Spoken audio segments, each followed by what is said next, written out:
kids! Ang pag-uusapan natin ngayon ay para sa Grade 1 Matatag Curriculum for the first quarter.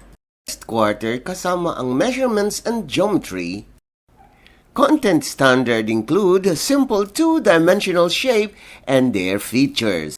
Learning competency identifies simple two-dimensional shapes like triangle, rectangle, and square of different size and its different orientation.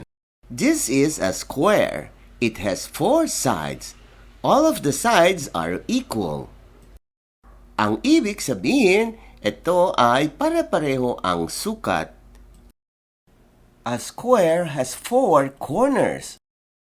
This is a rectangle. It has 2 pairs of equal sides. This pair is longer, and this one is shorter. Like the square, rectangle has also 4 sides. Like square, rectangle also has 4 corners. This is a triangle. It has 3 sides and 3 corners. Triangles are classified according to the sides and according to the angles. Now, let's go back to the square. Let's compare the sizes of these 3 squares. Which one is the biggest and which one is the smallest? To answer, choose a color. What color is the biggest? And what color is the smallest?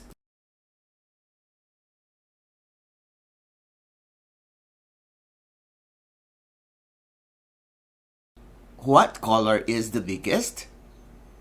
And what color is the smallest?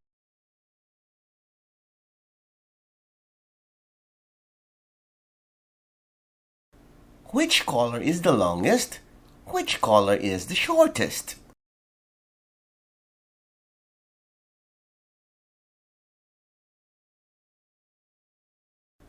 Which color is the longest? Which color is the shortest?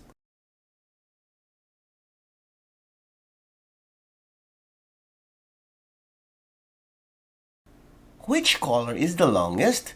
Which color is the shortest?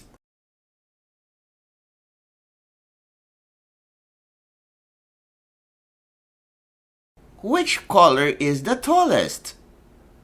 Which one is the shortest?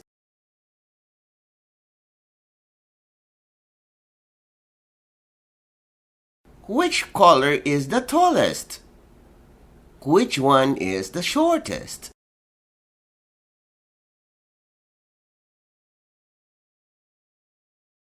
Which color is the tallest?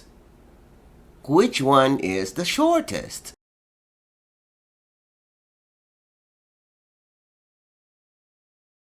Matibay ba ang pundasyon ng iyong anak sa matematika? Tara na ang matlakad upang mas lalong tumibay at matatag sa Matatag Curriculum. Ito ay isang libreng serbisyo mula sa I Volunteer for Filipino Children.